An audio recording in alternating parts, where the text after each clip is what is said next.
कबीर साहब मन की लीला बतलाते हैं।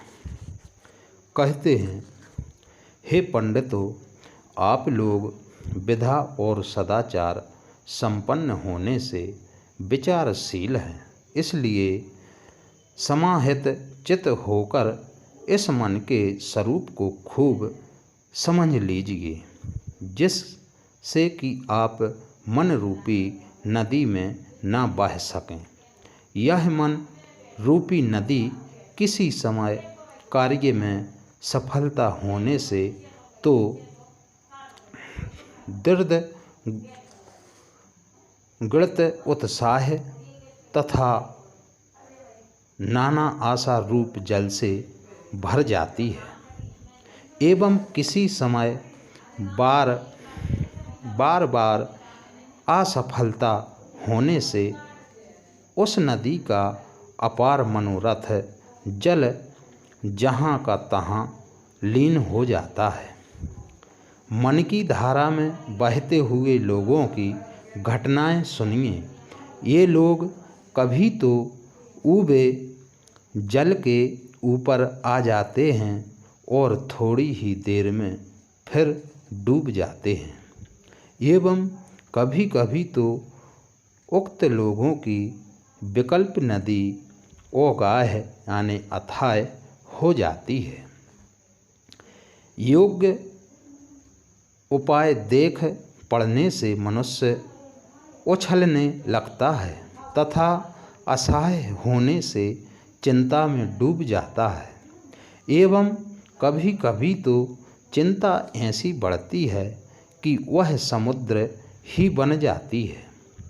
मन नदी का थाह अज्ञानियों को नहीं मिल सकता है, क्योंकि इस नदी के अंत स्थल में बैठने की शक्ति, ज्ञान शक्ति और सत्य विचार रूप दृढ़ता अज्ञानियों में नहीं होती है एवं उनको रतन ना मिले अर्थात निज पद आत्म तत्व रतन नहीं मिल सकता है। भाव यह है कि जिस प्रकार मृत्यु से निर्भय होकर मोती निकलने वाले मरजीवा लोग गोताखोर दरिया के नीचे जाकर मोतियों को निकाल लाते हैं, इसी प्रकार सर्वथा निर्द्वंद होकर निरंतर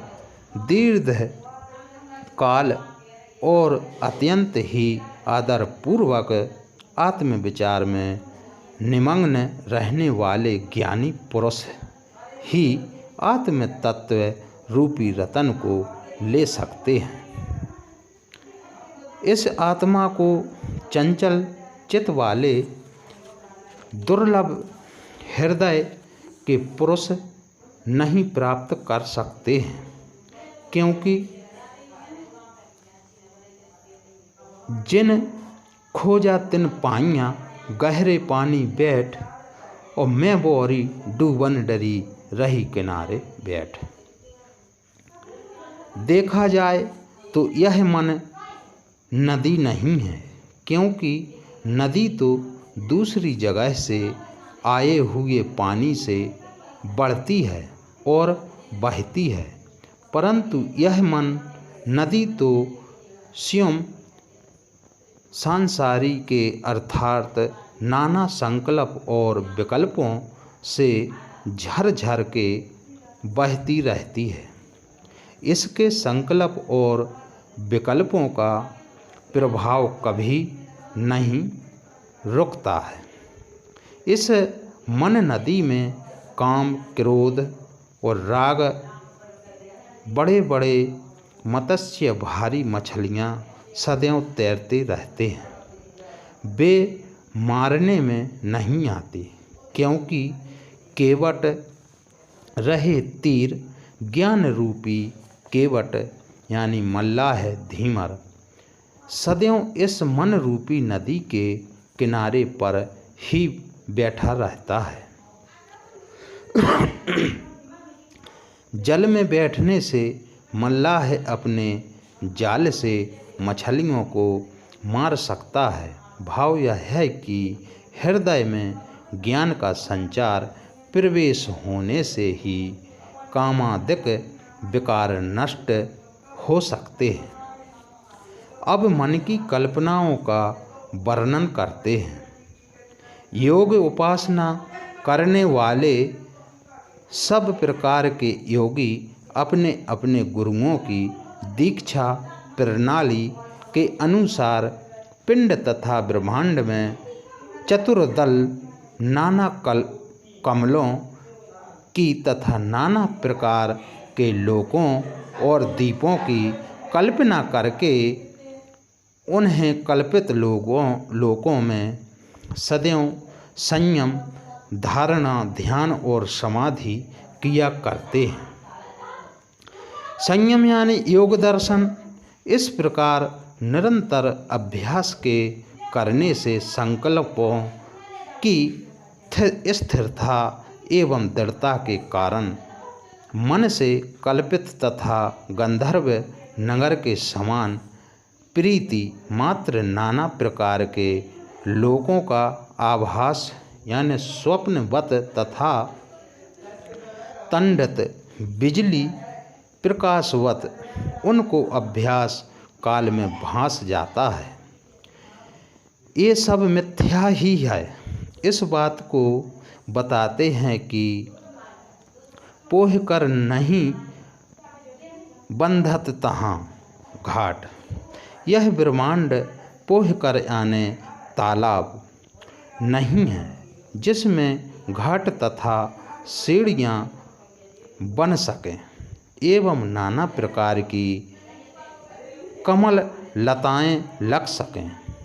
योगी लोग तो ब्रह्मांड में रात दिन ही घाट और सीढ़ी रूप नाना लोकों की रचना किया करते हैं और इसी प्रकार पिंड में भी नाना कमलों की तथा षट चक्रों की कल्पना करते हैं और प्राणायाम द्वारा षट चक्रों को भेदने से कल्पित मार्ग बनाकर रात दिन इसी मार्ग से आया जाया करते हैं।